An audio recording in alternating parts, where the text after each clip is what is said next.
Allez, on poursuit ce Paris Direct avec tout de suite votre rendez-vous. C'est derrière l'image, on prend le temps de décrypter l'info à partir d'une photo.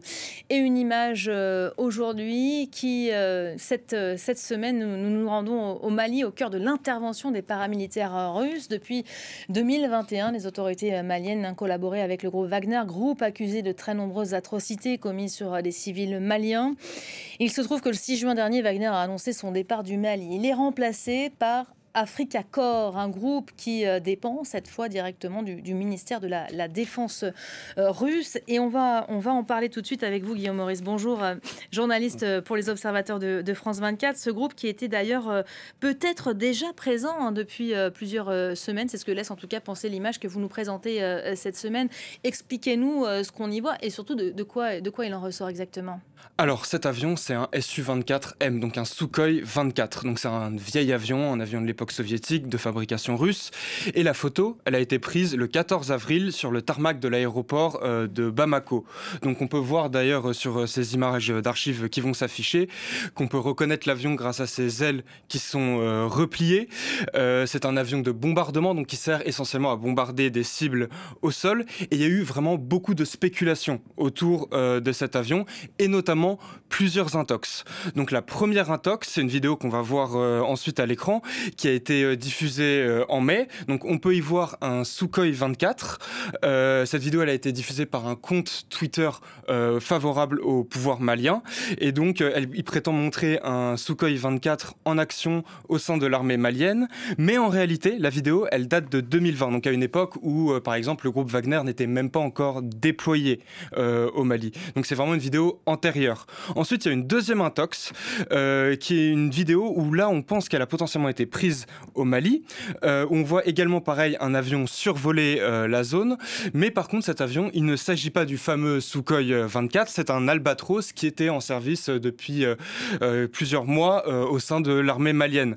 Donc, notre image satellite, c'est vraiment la première preuve du déploiement de cet avion sur le territoire malien. Pourquoi autant d'intérêt autour de cet appareil, autour de cet avion aujourd'hui?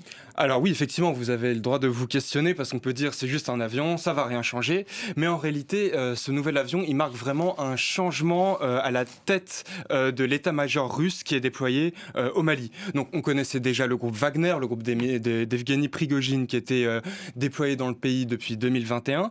Sauf que cet avion, le Sukhoi 24, il arrive dans les bagages d'un nouveau groupe russe, Africa Corps.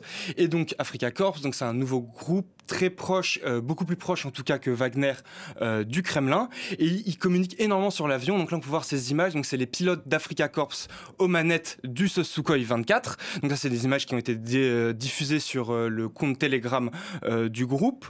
Et par contre dans leur communication ils disent jamais ces images ont été filmées, ont été prises au Mali. Donc ils parlent d'un pays africain, donc on ne savait pas vraiment.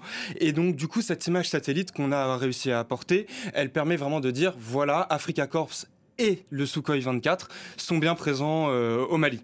Voilà, donc il dispose d'avions, on l'aura compris, mais aussi de véhicules au sol. Est-ce que ce matériel est vraiment opérationnel au Mali ou est-ce que les Russes se contentent aujourd'hui d'effets de communication?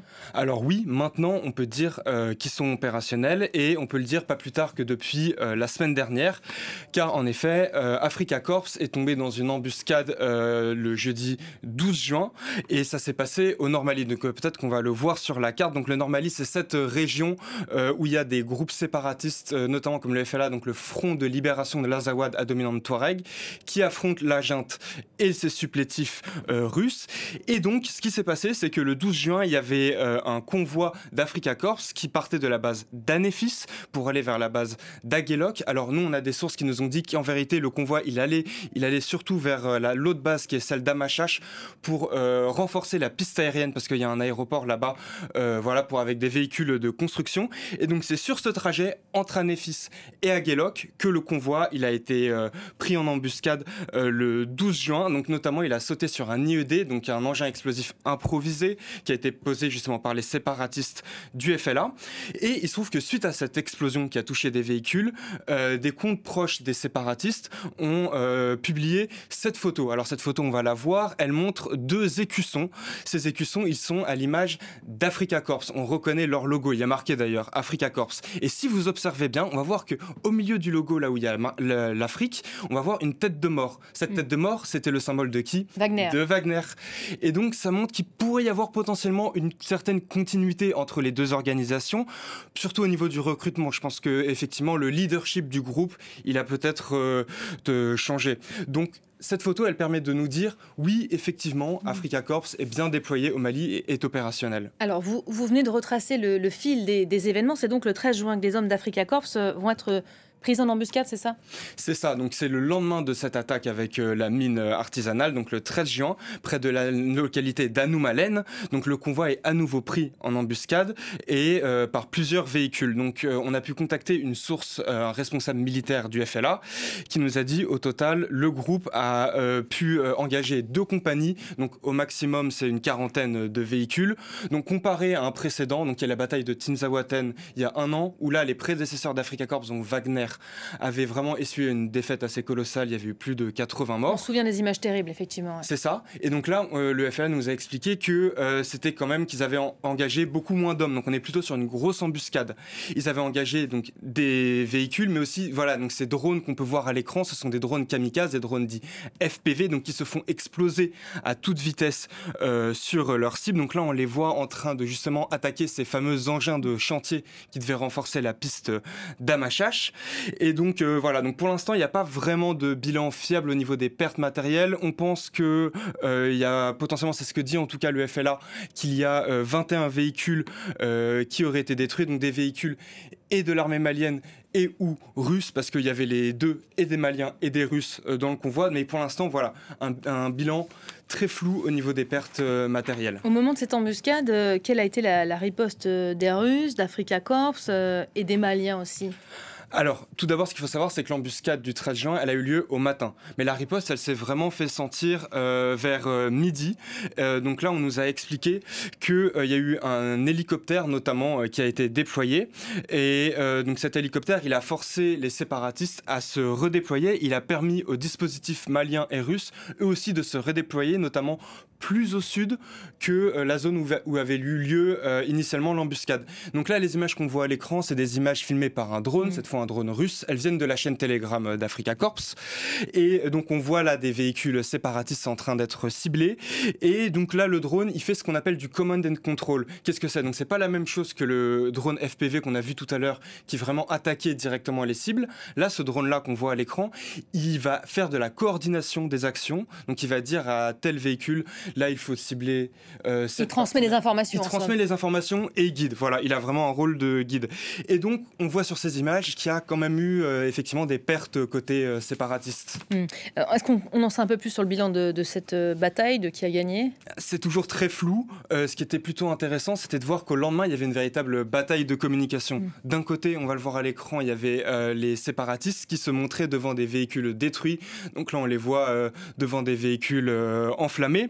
De l'autre, il y avait les Russes qui communiquaient aussi. Il y a eu certaines images qui ont été publiées sur des comptes Telegram russes. On voyait des mercenaires se prendre en photo devant des cadavres de combattants séparatistes. On a choisi de ne pas montrer ces images.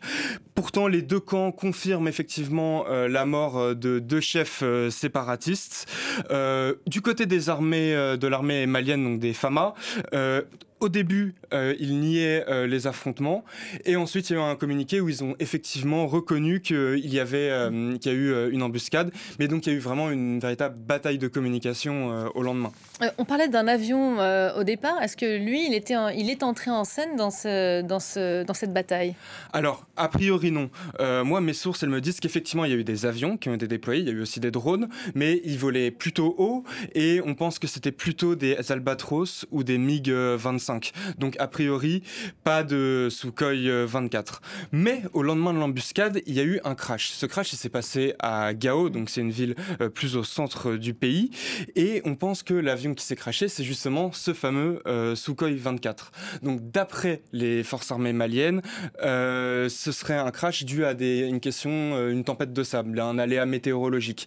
Par contre, d'après les séparatistes touaregs, le crash serait dû à des tirs de leur part, c'est-à-dire que l'avion, au matin du lendemain de l'embuscade, aurait tenté d'attaquer leur position, ils auraient répliqué et l'avion se serait crashé suite aux dommages qu'auraient infligés les séparatistes sur justement le Sukhoi 24. Donc il y a beaucoup de conjectures qui vont sur cet avion. On a vu pareil des images qui montreraient le crash. Pour l'instant, ces images, on ne peut pas vraiment déterminer si c'est vraiment cet appareil en question qui a bien été descendu, ou du moins c'est cet appareil qui est bien montré sur ces images.